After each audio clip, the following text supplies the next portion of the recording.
I'm fine. Good morning. Good morning, everyone. Can you hear me? Okay. Good morning. Good morning, everyone, and welcome to today's show. So happy to be here as usual.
Oh, sorry, that's a that's a powerful one. Good morning, everyone. Once again, that's a powerful one. We're having the alumni of a particular school donating a billion. I mean, sorry, yeah, a 1 billion naira for facelift. The alumni of the Federal Government College, Kaduna, have hailed the founding fathers of the school as it clocks 50 since it has been in the business of breeding learners and future leaders of the country. The alumni through the Federal Government College Kaduna Old Students Association reassured the school management of their support towards elevating the school status in learning and character. That's a big one. What do you have to say to that? Light. Yeah, it's a good one, and it's something that I think should be encouraged because right now a lot of schools, due to economic factors, may not be able to um may not be able to do a lot of things like build a school and development. So once the alma maters, also once the founding fathers or founding students they will contribute towards development, it goes a long way in solving a lot of problems. It goes a long way in ensuring growth and development for the school. So it's something that we encourage and it's a very good one. Good job, That's the alumni. that's that's powerful. You know, thinking about it is something I believe that's very important. Yeah. So let's move on to another headline. Um, and this one is talking about Nigerian spending on education above 26 UNESCO recommendation. That's talking about the what do you call that, the benchmark that UNESCO gives in terms of budget. So the federal government has admitted that the education sector in the country is facing enormous challenges, but insisted that the quantum spend on education in Nigeria is far above the 26% recommended budgetary allocation to the sector, right? Let's hear your thoughts on that. Well, okay, so the at this point, if the government is saying that the the money or whatever is being dispensed by UNESCO is not enough to cater for the education at this. So I don't know. I think we need to look into that. We need to, I don't know. We need to work on the data and how we are able to use it. Because what the government can use to back up this claim is by providing the data, by providing the facts, so that we're able to relate and agree and understand that okay, this is what the resources has catered for, and this is what we need to do. So the data is what is going to help us balance and check. Yeah, because honestly, I think that it's laughable because the budget that was passed, for the year actually had segmentation, and the segmentation is where we are looking at now. If there's been supplementary inflows or supplementary budget and all that, fine, but it's still difficult for them to come out. Maybe it's talking about the quantum of the money. We're not talking about whether it's once into billions or multiple billions. The point is the entire budget of our year, about 26% should be. And I think we've always been shuttling between 7 to 10, sometimes 7 to 12%. And that's still a far cry, because when you also think about the composition, of these budgets, sometimes you have to look at it and feel, what are they trying to say? Because the composition of the budget in itself is not totally something that we should be proud of, because it's almost like a vendor-based budget. You Yeah. know, that's just the truth about it. All right, let's move to something else. Let's move to something else. I don't intend for us to stay so long on the show today. Let's take something. 3 million, over 3.3 million children drop out of school before GSS1 in Nigeria. Wow. Yeah. Very sad point. And, I'm sure that UNICEF um, got to this conclusion based on the data and the facts that they have.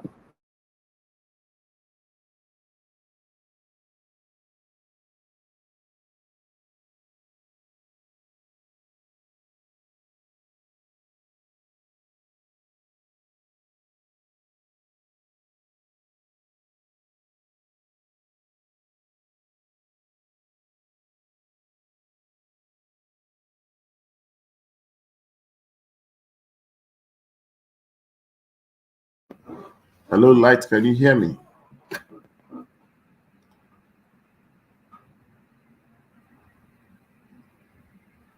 All right. While we wait for Light, and also a change in power source, I think we're talking about the 3.3 million children dropping out of school, and that's kind of a huge figure. But then, if we take a step further to look at the next headline, we'll see what Punch is reporting, that TED Fund gets 1.7 trillion, you know, in education tax in 9 years. That's a huge inflow.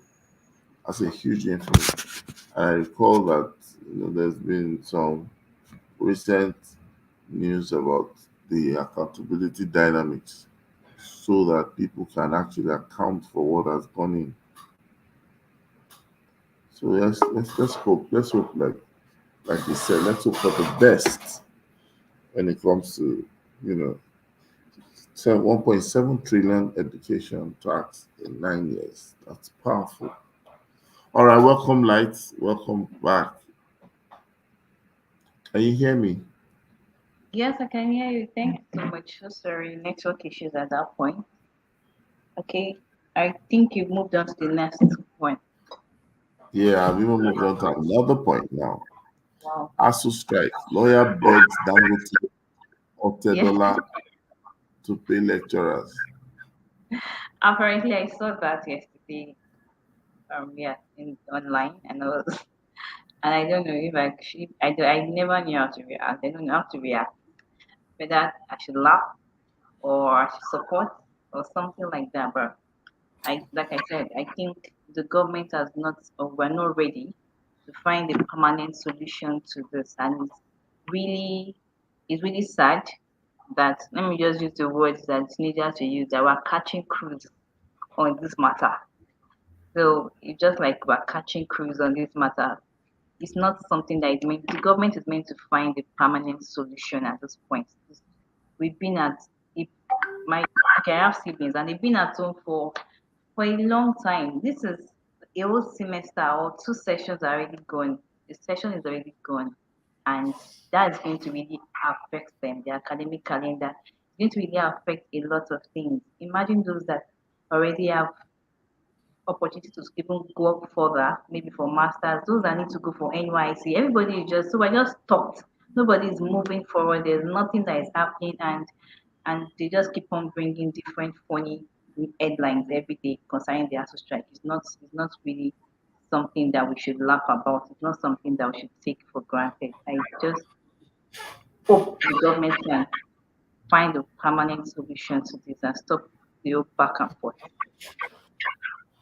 Okay. Looking at it, that is this possible for them or Tedola and Dangote? Well, it's possible for them to wade in, but things that have to do with payment, it has to go beyond structure. So I think that if it was probably an issue of infrastructure, that would have been easier. But they also are being hit by the economy, whether you like it or not. So Yeah, yeah, sure. they're doing so many things in different pockets of the society. So the best that can be done is for the federal government to have a structured plan for reward remuneration and all those factors with the Academic Staff Union of Universities. Push for autonomy, get major education funding in terms of a national agenda, because that's the way. We can't just fund operations and fund recurrent lists, employment, payment, and all that. We need to fund an agenda. The university must have a mandate that is much more than semester in, semester out, much more than matriculation and convocation. There must be something that we are able to say that, can we get to charge the university and education sector to deliver a type of economic reality within a period of 4 years? So as a political tenure is important, so should be an academic pursuit of an average undergraduate, because every undergraduate is going in for 4 years at the minimum in some cases. And what are we saying? We want to be able to say that that experience should actually lead to an economic outturn and not a downturn. In fact, if it's qualified, it should be an upturn. You understand? This is very important for us to have, you know. Welcome, KK. Good morning. Thank you for joining the show. Good morning. Morning. Okay. Hi, Tyra. Thank you so much. Fine. Morning. So we were talking about the headline that a lawyer was reaching out to Dangote or Tedola and asking them to pay the lecturers. After all, Dangote and Otedola supported federal government during COVID. What's your take, KK? I found out funny, really. It's not their responsibility, right? When people decide to be magnanimous or to do philanthropic projects, it's not, nobody asks them to do it. So they can't ask, if they're not interested, then they're not interested. It's just simple. The government needs to be able to fund its universities, right? So I don't understand that lawyer, to be honest. Yeah.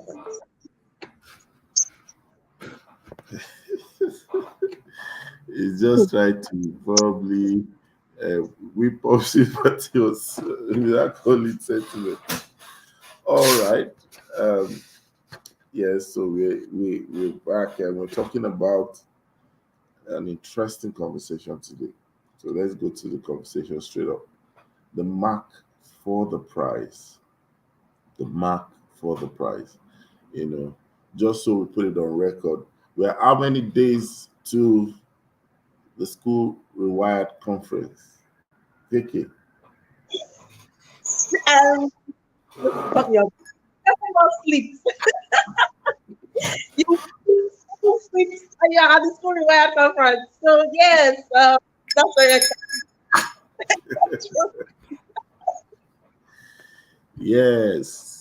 I think Keke, you deserve an award this year, you know, because you've worked a lot this year. You've been Now, everywhere. You know, there's been a lot of KK footprints, both digital footprints and impact footprints. I feel like you're laughing at me. I have to tell you, we really done a lot of work, and like I just applaud you. I saw your post and Yeah. I just saw 10 more sleeps. I mean, 10 days. There's a way you captioned that. I'm like, wow, okay.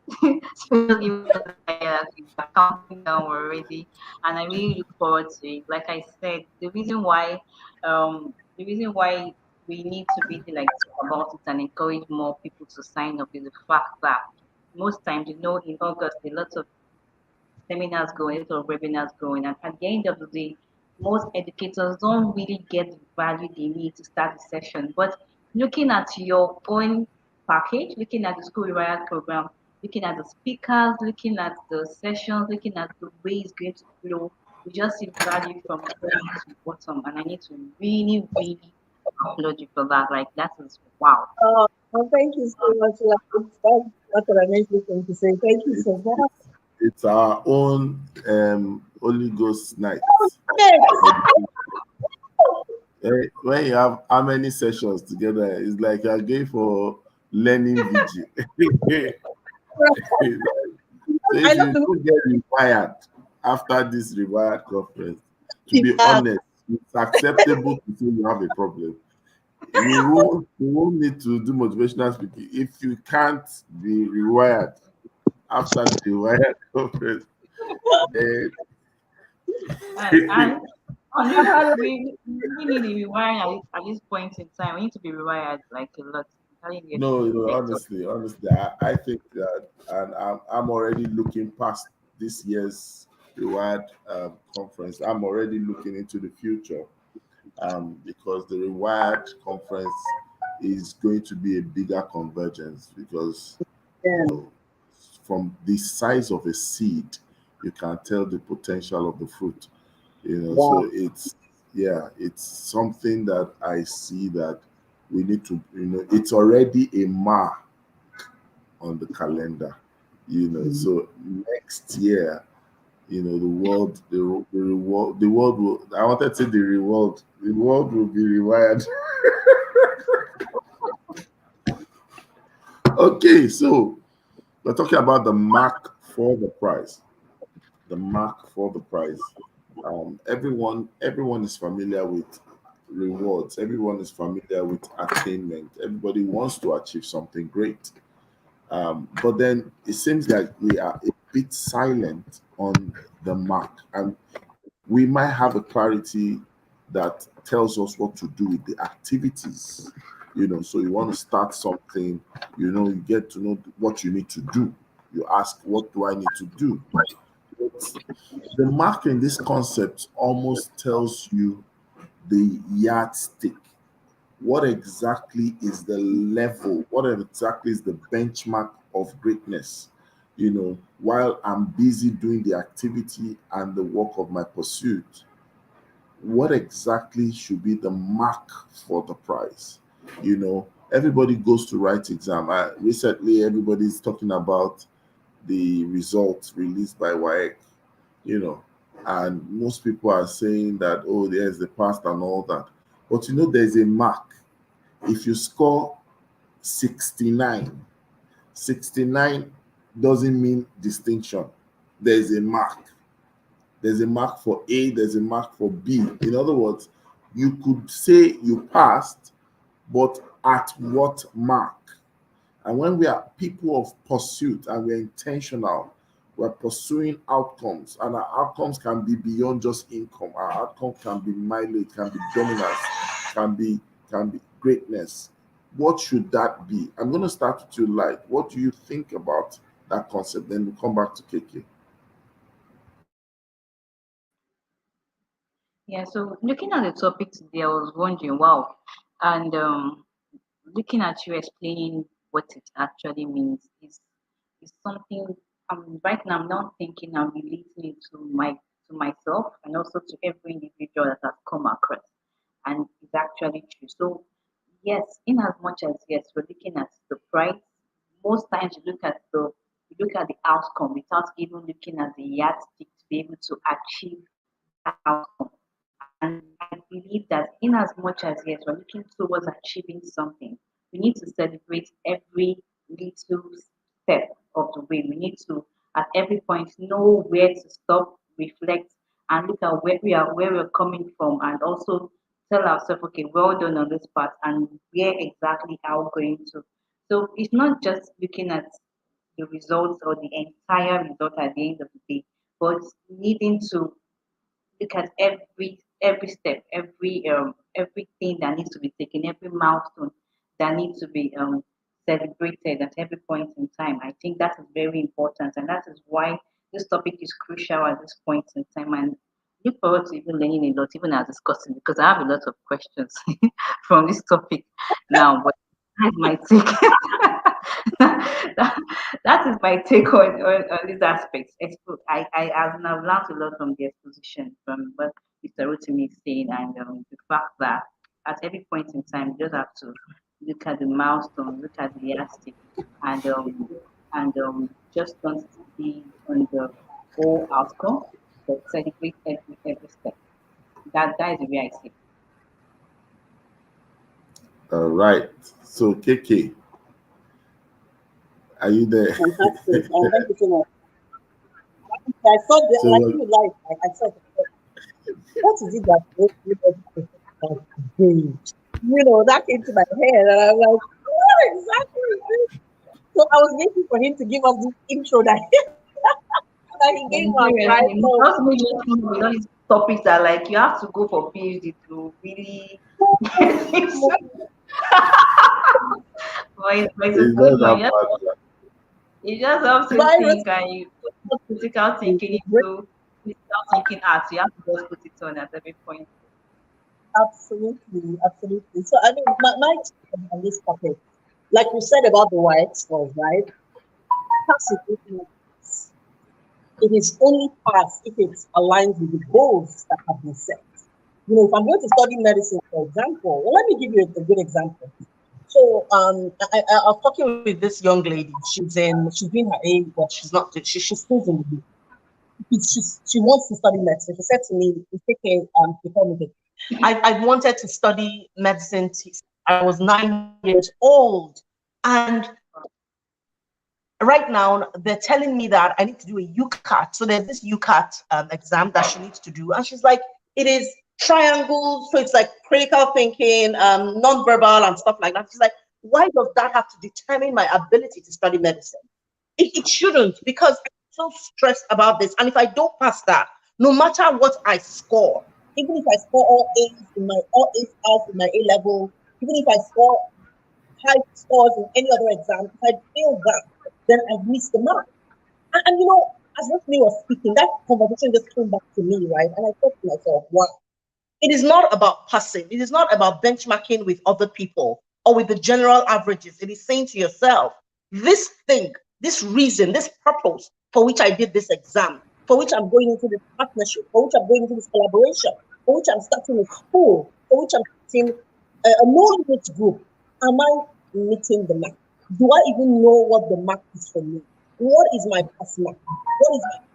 What is my reflection point? What is my rewiring point? So what exactly is it that I am doing? And like just like Light said, am I on the way to getting and hitting that mark? And that's how I see this topic. That's me. Thank you so much. Because sometimes we begin to think about the levels and the layers that are is available to us in our world, in our career, in our profession, and we begin to realize that these levels actually they are like calling us to greater depths, calling us to greater dimensions of the kind of things that we're doing. you know One would look at some of the things happening now and just open our eyes to realize that you know there is the mark. Sometimes you just have to know that there's a point where you open the gates, and for every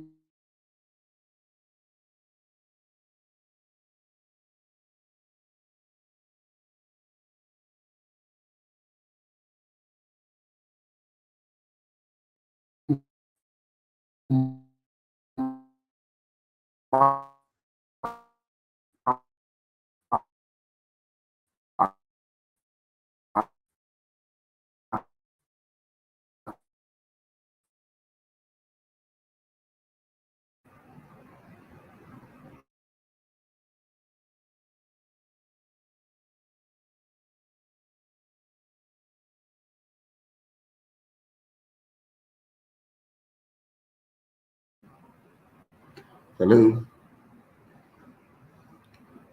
can you So hear me it now? seems, well, yes, we can hear you now. We can hear Okay, you now. sorry. We know, I The think we the got to. the internet is having a mind of its own. So I'll say that yes. So I'll say that it's important for us to be able to, get to see the layers in the mark and the milestone that we have, in our pursuit. And I would want to ask another question. How do we measure this mark at different levels, right? And maybe I should ask KK first. I'll ask KK, then I'll come to that. So when we think about the price we set before us or the ultimate price that is available to us, how do we measure the mark? So Light said something very critical as she was speaking. She talked about key performance indicators. And what key performance indicators simply are like flat, right? So this life is a journey. Every single thing that we're doing is taking us on a journey somewhere. But on that journey, we have pit stops. And so it's important that I say to myself, on my way to Egbeda, for example, from Lekki, I'm going to have to go to, I'm starting from Chevron. And so there's Chevron bus stop, there's Avenue bus stop, there's Maryland bus stop. So I need to understand the different stops along the way, the different markers along the way that say to me, you are progressing to a better. If I suddenly see from Chevron that I'm hearing them saying to me, ekpe, ekpe, ekpe, obviously I've missed the mark because I'm not going in the direction that I should be flowing. So that's what I think we need to begin to do, right? We need to begin to say to ourselves, what, based on our capacity, what are the things, current capacity versus goal? What are the different things that we need to begin to do? So to move from one bus stop to another or from one KPI to another, there's certain things that we need to do. There's the base level, there's the mid level, and there's the top line, right? So we need to say to ourselves, what moves us from baseline to top line to midline? And what is the capacity we need to build along the way? Who are the connections that we need to make along the way? So all of those things actually guide us to knowing what it is where we need to go and if we're going in the right direction. And of course, there's the money part of it, which a lot of people forget. How much is it going to cost you? And money, like what we always say, is not just the fiat, right? It is even the connections that you've made. It is the social network. It's all of those things. So we need to look at it holistically. That is how I would think to begin to set the performance indicators or the flags to let us know that we're going in the right direction. So if you miss the first flag, for example, you can say to yourself, okay, what do I need to really quickly do? And I mean, Light shared really extensively. She talked about reflection points, right? So I've missed this first flag. What do I need to quickly do to regroup to make sure that I don't miss the second one? And then we keep going like that. But it's not about looking backwards and saying, oh, no, this is not for me. No. It is saying, where have I missed it and how can I keep powering? I hope I answered that. Thank you so much. And light, I would like you to just add a bit on what Keke had said, with special focus on milestones. I know you're a milestones person. It's just like your national anthem. Let's hear from you. Milestones. I'm not lying, Okay, am so I? oh, I was not surprised when I was just waiting for KK to talk about money because I know she must mention money in her talk at the end of the day. Okay, but that is actually true. I agree with what KK said, and the fact that I think what really works is just like as she has outlined, just have a checklist that you always go to check every point in time that okay, I've done this. I think the next step is to do this. So that means when you have your goal, even if you have not gotten a clear picture of what you want to do, for example, as educators, when we have not just the classroom setting, we always have our rubrics, and we always have our criteria that okay, we need to their objective is to assess the child and know that this child is successful in this particular objective. So that also applies to your life. You should have a rubric, you have a criteria for every point that you say, okay, at this point I've been able to achieve this, I've been able to meet this particular objective or particular goal. I think I can move on to the next stage. So you have a checklist that you check at every point in time. You go back, tick this has been done, and I think okay at this point I did not do this, but I can do this. I can work on it and all that. So that is where I think milestones help. The milestones just keep you in track and help you know what you've achieved and what you've not achieved. And it's very important to have a checklist that you go back always to always check. Means that okay, this is what I think I need to work on, and this is what I think I have achieved at this point in time. Yeah. Well, before we move on, I actually have a question. I don't know if I can ask this very thing. Yes, please. Oh, okay. So now looking at the topic, we're talking about You're not master asking for my price. pin, are you? I'm not. No, no, no, no. So my question is, we talk about I when you talk about the price in my head, I'm thinking maybe price can mean success. Price can mean a particular goal or attainment or achievement. So is there a point where you say, okay, this is where this is where I'm satisfied. This is my point of fulfillment. So at what point can you say, okay, I'm successful, or this is something that is gradual, it's something like definitely something that you see that at this point I've gotten my price. All right. Okay. I'll get back at it. Don't worry. That's what I would like to start by saying that when you say the prize, right, the prize is more of a state than a stop. So when you look at a bus stop, you've got into your final stop. When you look at a state, it means that it's a state of elicitation, it's a state of being.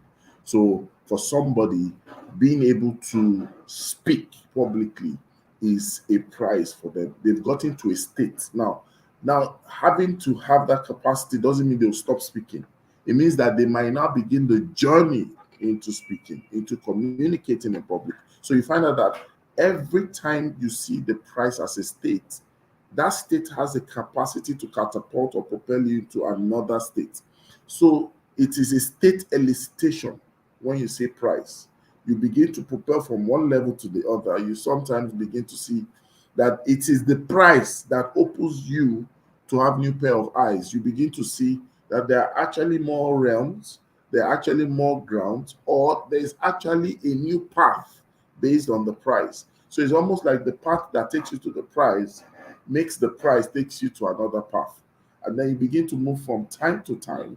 And that's why for some people, they are actually in a phase of life that when they see the prize, their ultimate prize is a state of fulfillment, not just a state of achievement. For some people, their ultimate prize is a state of initiating or initiation. They've gone all the way, all the path to conceptualize things. They've had dreams in their mind. I can imagine on 19th of August how KK will feel. One can only tell why, because the birthing and the start of and the end of the School Rewired conference it's somewhat a price. This is that thing she's been nursing and planning and will be talking about. We've gone to the, permit me to use the word, to the market to tell people about. You understand? So that in itself is a price. So a price can actually be something that, is viewed from a state rather than a stop. So there's price that can be momentary, there's price that can be ultimate. So the ultimate price in some area is you want to live your life based on purpose. So while you might not be able to account for the acquisition or the assets that come through the task, you want to make sure that if I was to evaluate your path, it was on purpose. If I was to evaluate your skill, it was on purpose. If I was to evaluate your identity, it is on purpose. So you find some people, that's why they eventually evolve into their name and mantra as opposed to their identity. So you can be an educator, but you find out that your prize, your ultimate prize, is you want to be able to master the art of transferring knowledge. Your ultimate prize might be you want to take people out of the place of ignorance. Your ultimate prize is that you want to nurture young people to greatness. But there is a price that you can mark and say, if I have held my first conference, if I have written my first book, if I've built my first tribe, if I've gotten an intentional community like a no limit community, those things are priced in some area. I don't know if I've been able to answer that question. Absolutely. Yes. Like sometimes it's just need to put myself in the hot seat sometimes. So you can imagine, and you can imagine the knowledge that we're able to get from him, just putting him on the spotlight and asking that question. Yes, yes, he actually answered the question. And I'll still get to light. I've learned a lot, and the fact that yes, there's no definite right per se. It just keeps on unfolding, and that is where growth actually comes in. And even when we're talking about the habits of mind, you say you have to be open to continuous learning. So learning never stops. Learning is continuous, even to when we go to the grave. So it's something that happens all the time, evolving. Thank you so much for sharing those insights.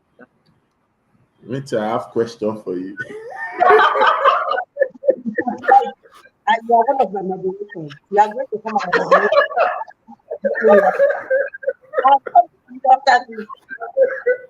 If you ask, you also must be asked. you know. Now I forgot my question. Well, but it's just sometimes people tend to, I sometimes have this personal reflection where you just think about it that you've done a lot of things, and this question comes: what else is there to do, or what other mountain is there to conquer? I don't know whether that feeling. Always mountains. There's always something. There's always something to do at every point in time. You know, People, yeah, there's always something to do at every point in time, and that is one thing about life. And yeah, and that's why I'm really grateful for this topic because it just opens our eyes to the fact that at every point in time, and the reason why I think I really relate to this topic is the fact that a lot of us look for a definite price. You understand? We look for okay, I want to build a big house, and we just relax or something. We just okay, we've achieved, but not understanding the fact that that should be a mark. You need to just keep on moving. You need to just keep on. And even when you've not attained your goal, you need to also stay back and reflect and see what you've done before and celebrate every little win. Just be able to also celebrate KK for the school wire conference because that is a big mark. That's a big mark, a big one. And you just see it, you just also see her doing greater things in the future and look forward to exciting and amazing projects from her. Thank you. And as we bring this to a close, I think it would be good for us to, just understand and probably get people to understand that, when you're thinking about the mark, you must understand that there are layers to some of these things. Thinking about some of the great people that we see and we work with, that we're friends with, we begin to see that there are certain stages that we probably want to applaud them for the thought leadership, for the impact, for the experience, for the exposure. But then you now ask, where are experts today? Are they on the state scene, the national scene? Are they on the global scene? That's actually a mark in itself. That how can we stay ourselves and understand that the world is also a place to conquer? The world is also a stage that is meant for us. That's why I was saying that, I see the School Reward Conference as an investment for the future. It's not just meant for a Nigerian audience, it's meant for the world. Do you get my point? So how do we get to translate to the global scene? Light, over to you. Okay, so the fact that Rome was not built in a day really is something that we should remember at every point in time. But every day Rome was being built. But this is it. It starts with, like what you said, understanding and accepting that the world is a stage that you need to conquer first.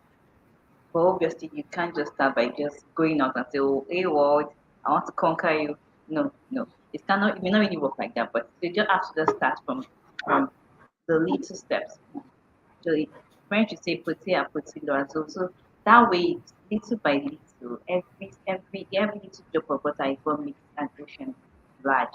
So just start from the little have to find out the goal, but start from the little step. Start making sure that every step that you take, every action that you take, every project that you create is intentional, knowing that you have some target that you're looking at. And just don't create it just for creation's sake, but ensure that you create excellence at every point, because the word actually values excellence. The word values quality. So ensure that from the beginning, when you launch on a quality skill, launch on an excellent skill, because that is what people are going to look back and say, oh, yes, she or he was able to do this on a very last skill, at a point, at the peak. And I'm sure that the quality is not going to drop, and able to assess the value you're going to be giving when you eventually get to that global stage at the end of the day. So that's my take on that. Yeah, I think Thank Dr. you. Jimmy is around. Welcome, ma'am. Good morning. How you doing? Good morning, Morning, everybody. I'm fine. Morning. Dr. Derry, are you landing softly today?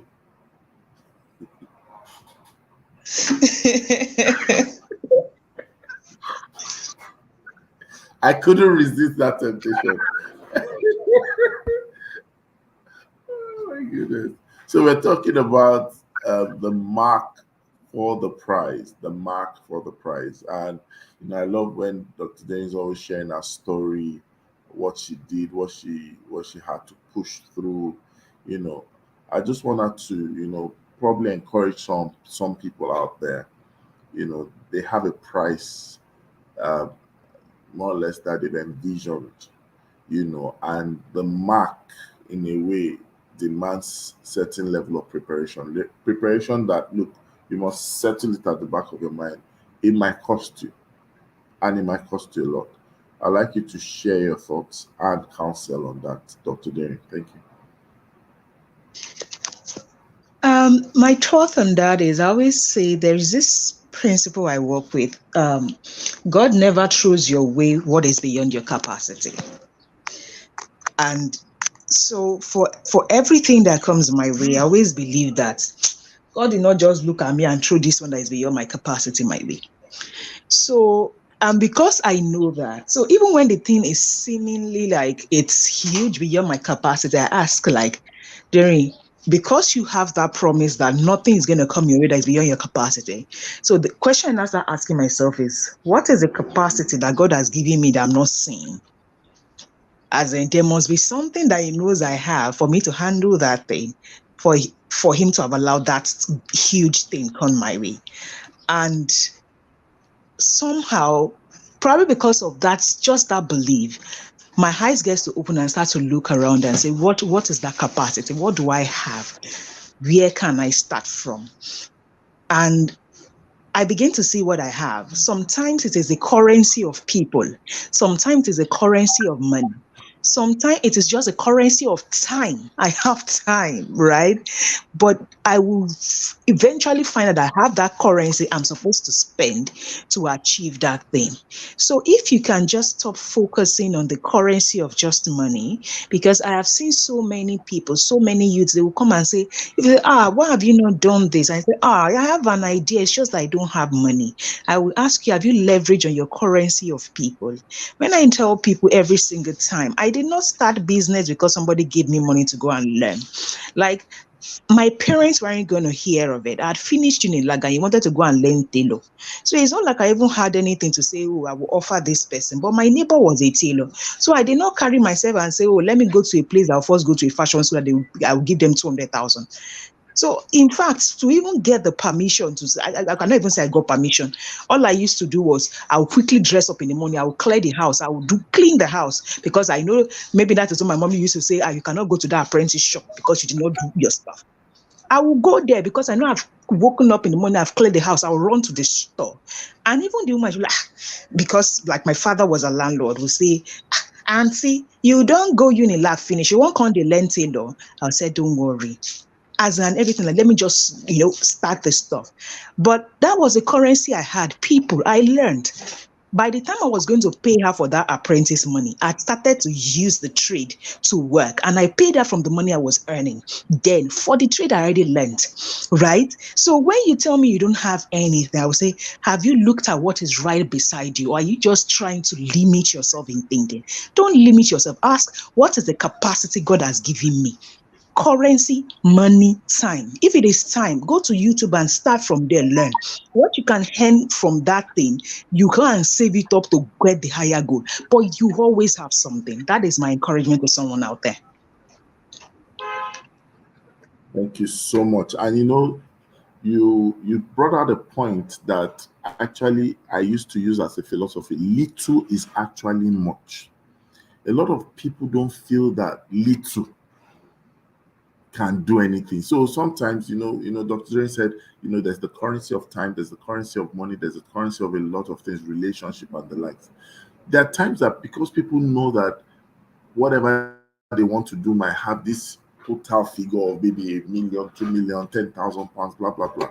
They just look at whatever they have as nothing compared to what they are looking for. I want you, Dr. Dren, to touch a bit on that, how we should begin to see little as much. That whatever you have, it might not be what you're looking for, but it's something. How can we start training our mind not to despise whatever it is that is available?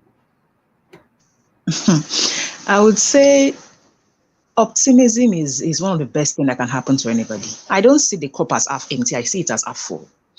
And like I always say, like you need to start. I think it is by association. It is just by association, as in, because I believe people become pessimistic because of association, how they grew up, environment. So I always say you don't choose where you come from anyway, so you can't choose, this is how, pessimism is what is the order of the day in my house. But you can choose who you become. You can really choose who you become by association. So it is, for me, I would say, for every single thing you have, I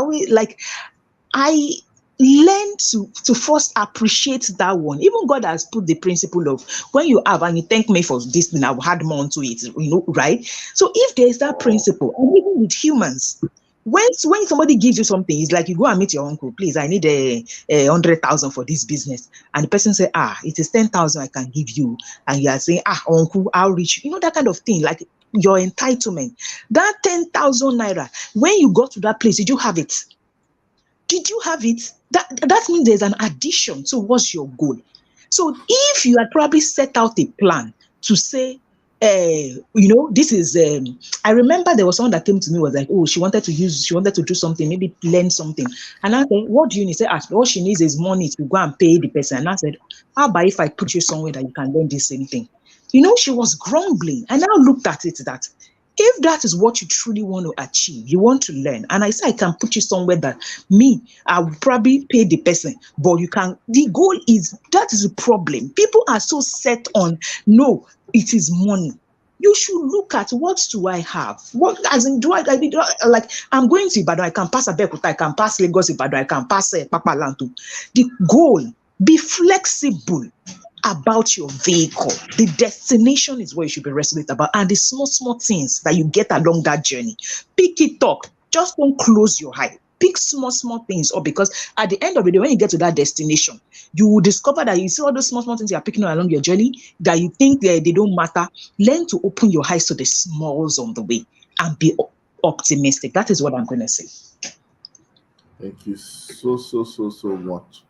And what you just opened our eyes to see is that, really greatness, winning, success really begins with how we see things. Our interpretation of things matter. So many people have missed, the chance and the opportunity to really translate their lives, beyond the way it is, to get the kind of result they so desire, because of the wrong interpretation.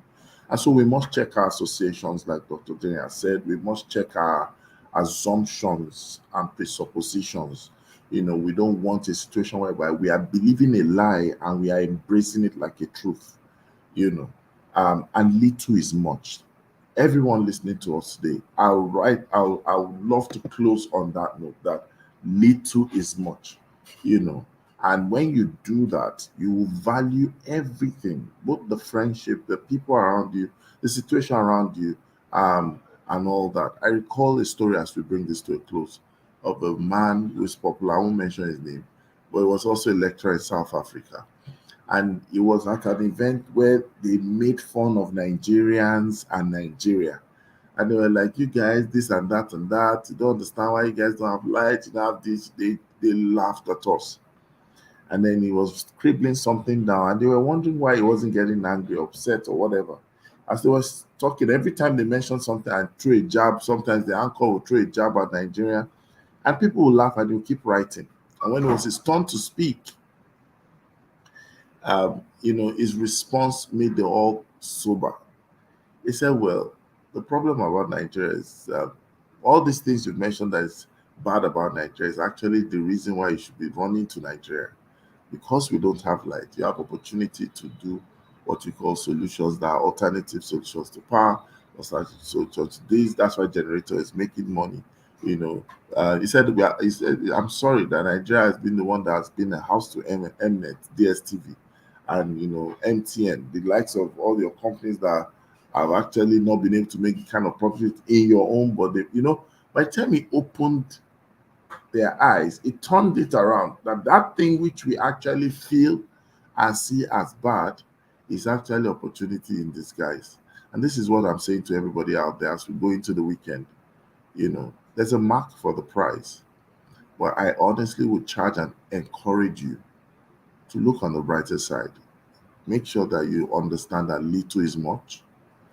Put these things in layers and give it your best shot. Dr. Derry, let's hear your parting shots as we end the show today. I like the last thing you said, put this thing in layers, as in, see, that big goal, it is in layers. It is in steps. When you are going to the top of a skyscraper, it starts with that 4 stairs on the floor. Put this thing in layers. The problem is, don't like, people see things and they get overwhelmed in the bigger goal. It's like me saying I want to build $1 billion company, which is what I want to. I want to be the greatest educator of all. What I want to. But I need to lay down the stairs that is going to get me there. So when I'm walking on the stairs, even if I'm looking at the bigger goal or the bigger vision, I can understand that this particular thing I'm doing right now is leading me there.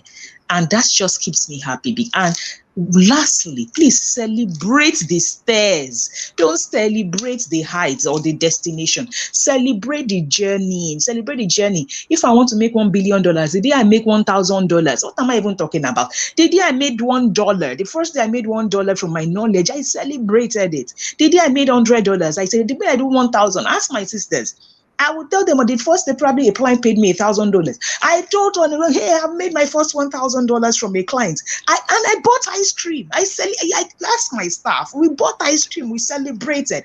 To somebody like $1,000, how much, or even $100, how much is that? I celebrate every step. It is me that is going to $1 billion that will first celebrate $100 and celebrate one. Celebrate it. It keeps you happy. It keeps you happy on your journey. Don't be a sad person. That'll be my parting shot.